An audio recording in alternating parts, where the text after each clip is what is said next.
Hello everyone, मैं doctor Meenu और आज हम लोग बात करने वाले हैं एक बहुत ही इम्पॉर्टेंट टॉपिक इकोसिस्टम के विषय में। यह एक बहुत ही इंटरेस्टिंग टॉपिक है और एग्ज़ाम के पॉइंट ऑफ व्यू से भी ये बहुत ही इम्पॉर्टेंट टॉपिक है। इससे बहुत सारे क्वेश्चंस आते हैं। तो चलिए पढ़ते हैं हम लोग ये टॉपिक। सबसे पहले अगर हम लोग इकोसिस्टम की बात करें तो हमारे मन में ये क्वेश्चन आता है कि व्हाट इज़ इकोसिस्टम। इकोसिस्टम है क्या? The ecosystem is referred to the structural and functional system of communities and their environment. Thus, an ecosystem is a biological community plus the surrounding physical environment. Ecosystem refer किया गया है as the structural and functional system of communities, जो कि biotic और abiotic component से मिल के बनता है और दोनों ही कंपोनेंट्स का आपस में interaction with their physical environment is known as ecosystem. The term ecosystem was first coined by the British botanist Sir Arthur George Tinsley in 1935. 1935 में British botanist sir Arthur George Tansley ने जो term है ecosystem उसे दिया था।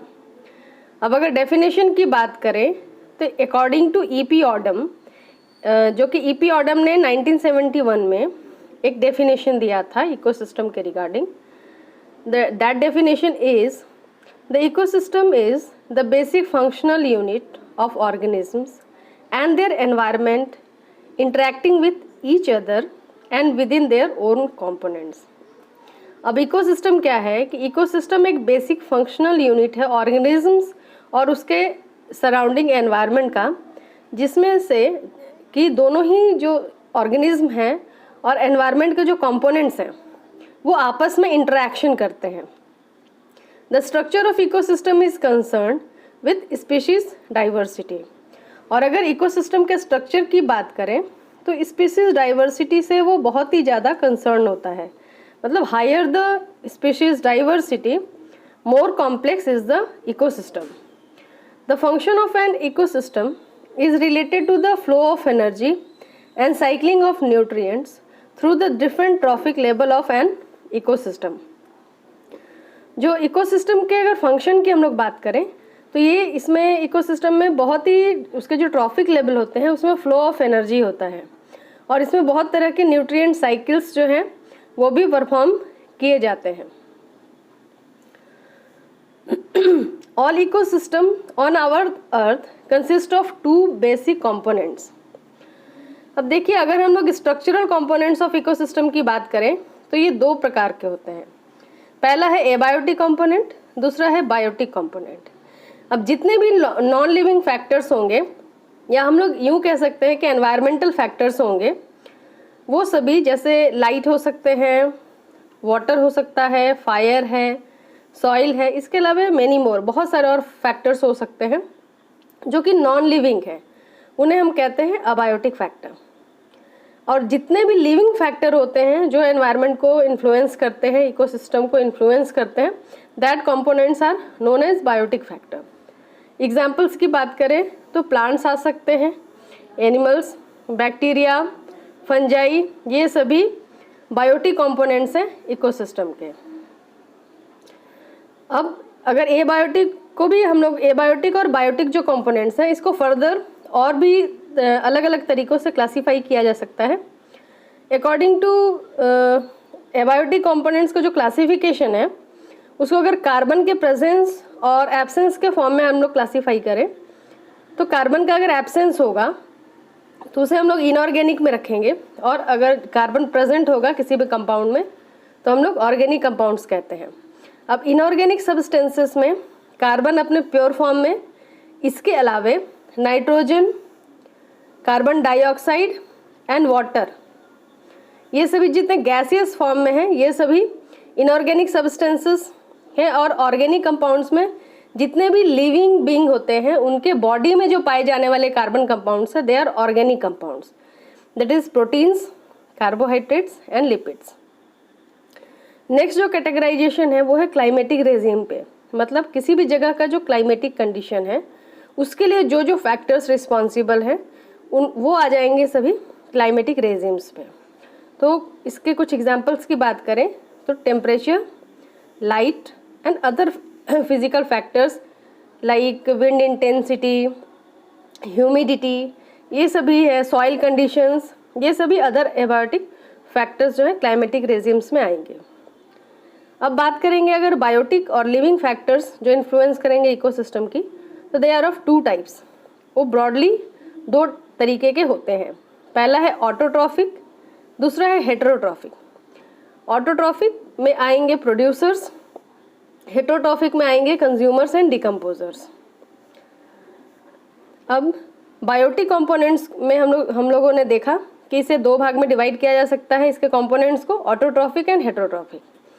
अब autotrophic के examples की बात करें तो कुछ प्लांट्स आएंगे बहुत सारे, और प्लांट्स इसलिए आते हैं और इन्हें हम प्रोड्यूसर्स भी कहते हैं क्योंकि प्लांट्स में क्लोरोप्लास्ट होता है जिसके अंदर क्लोरोफिल होता है, जिसकी वजह से वे ग्रीन दिखते हैं, और इनका प्रेजेंस फोटोसिंथेसिस के लिए रिस्पॉन्सिबल होता है।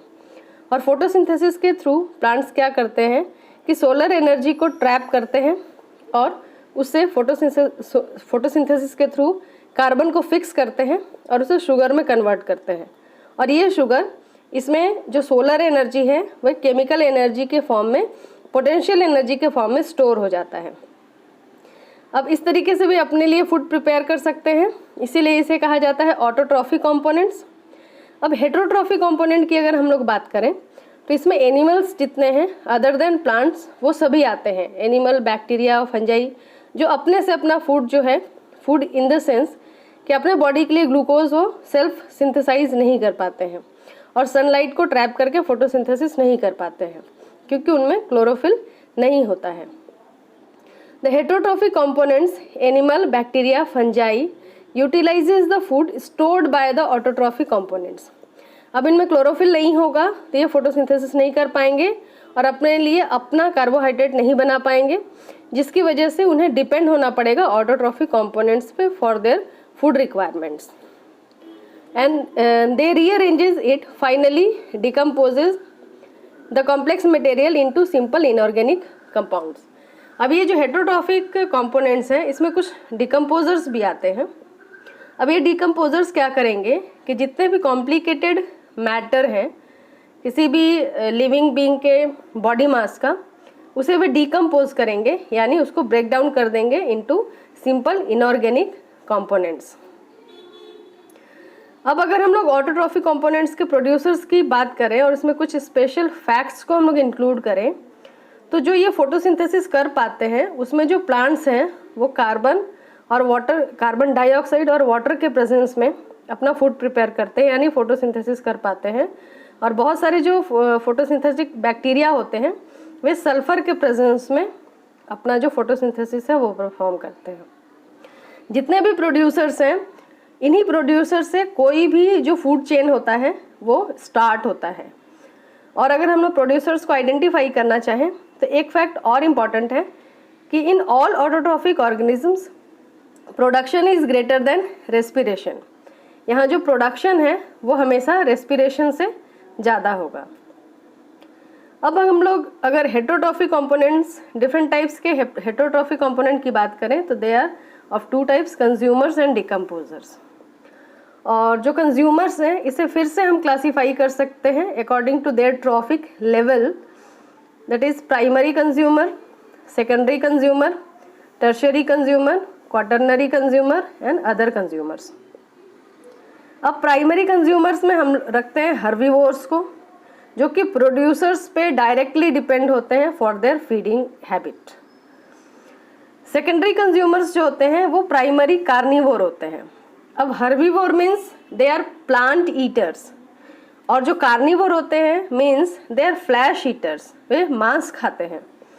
तो अब ये प्राइमरी कार्निवोर्स कैसे होंगे? वे हर्बीवोर्स के ऊपर डिपेंड करेंगे फॉर फीडिंग पर्पस। वो हर्बीवोर्स जो एनिमल्स हैं जो कि प्लांट्स के ऊपर डिपेंड करते हैं, उन एनिमल्स हर्बीवोर्स को ये खाते हैं, that are called primary carnivores. अब सेकेंडरी कार्निवोर्स की बात करें जो कि टर्शियरी कंज्यूमर्स हैं, तो ये अपने फीडिंग हैबिट के लिए हर्बीवोर्स और प्राइमरी कार्निवोर्स दोनों पे डिपेंड करते हैं। मतलब कि ये प्राइमरी कार्निवोर्स वाले एनिमल्स को भी खाएंगे और हर्बीवोर्स वाले एनिमल को भी खाएंगे। उसके बाद जो नेक्स्ट है quaternary consumers, they are omnivores and top level carnivorous. Omnivores means वो सभी जितने भी सेकेंडरी, प्राइमरी और हर्बीवोर्स हैं वो सभी एनिमल्स को वो खाएंगे। सो दे आर कॉल्ड ओमनीवोर्स, मतलब हर प्रकार के चीज़ों को खाने वाले। अब नेक्स्ट जो अदर कंज्यूमर्स है उसमें डेट्रीवोर्स आएंगे।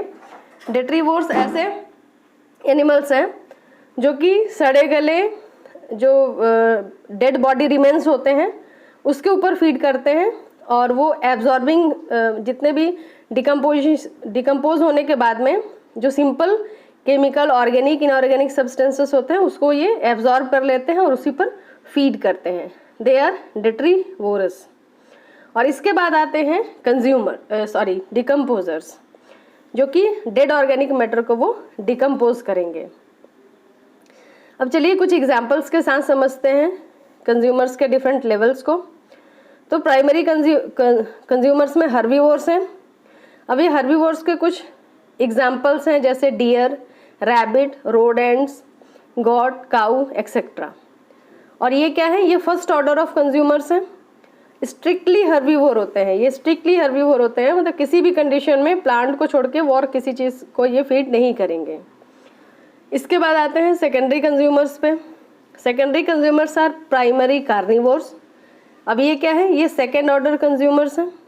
ये फ्लैश ईटिंग एनिमल्स हैं और फीड करेंगे हर्बीवोर्स पे। एग्जाम्पल्स की बात करें तो काऊ, फॉक्स, कैट, स्नैक एक्सेट्रा। यहाँ देखिए मैंने एग्जाम्पल लगा रखा है, एक स्नैक का और एक जो फॉक्स है उसका। नेक्स्ट हम लोग बात करते हैं टर्शियरी कंज्यूमर्स की तरफ। तो टर्शियरी कंज्यूमर्स जो होते हैं they are secondary carnivores, third order consumers हैं। और carnivores are adapted to feed on secondary as well as primary consumers. Secondary और प्राइमरी दोनों को खाएंगे।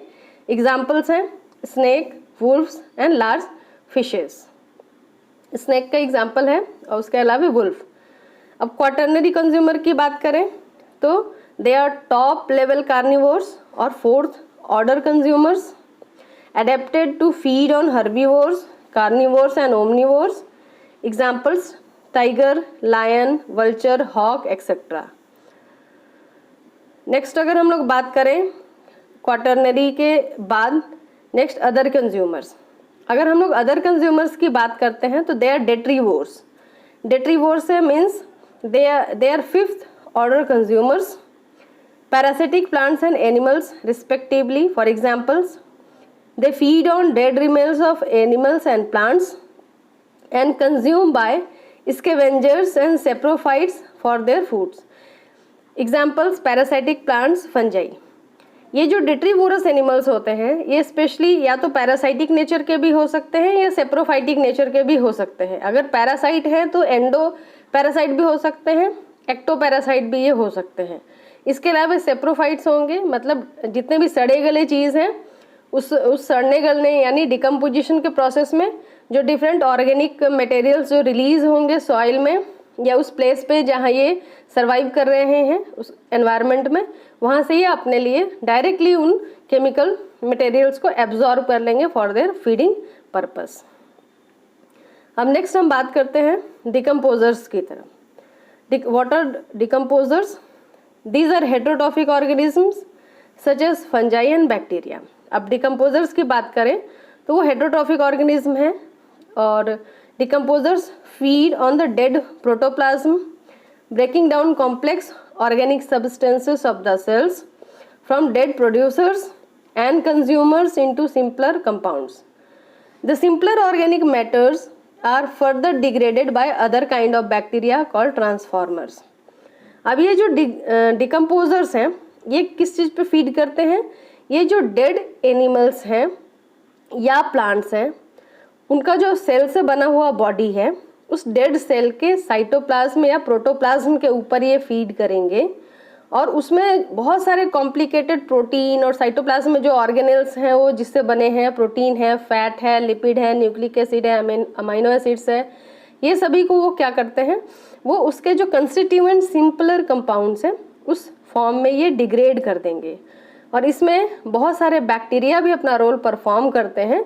और ये चूँकि एक कॉम्प्लिकेटेड ऑर्गेनिक कंपाउंड या इनऑर्गेनिक कंपाउंड को ये सिंपलर जो कंपाउंड्स हैं, कंस्टिट्यूएंट्स हैं, उसमें ये ट्रांसफॉर्म कर देते हैं, इसलिए इन्हें ट्रांसफॉर्मर्स भी कहा जाता है। और ये जो डिफरेंट जो सब्सटेंसेस हैं जिसे ये रिलीज़ करते हैं, ये फिर से एनवायरनमेंट में इन्वायरमेंटल फैक्टर्स के फॉर्म में ये जाकर करके ऐड हो जाता है, और फिर से प्रोड्यूसर्स के द्वारा उसके एज अ रॉ मटेरियल वो यूज़ करते हैं और फिर से फोटोसिंथेसिस कर सकते हैं। Thus decomposers play an important role to maintain the dynamic structure of an ecosystem.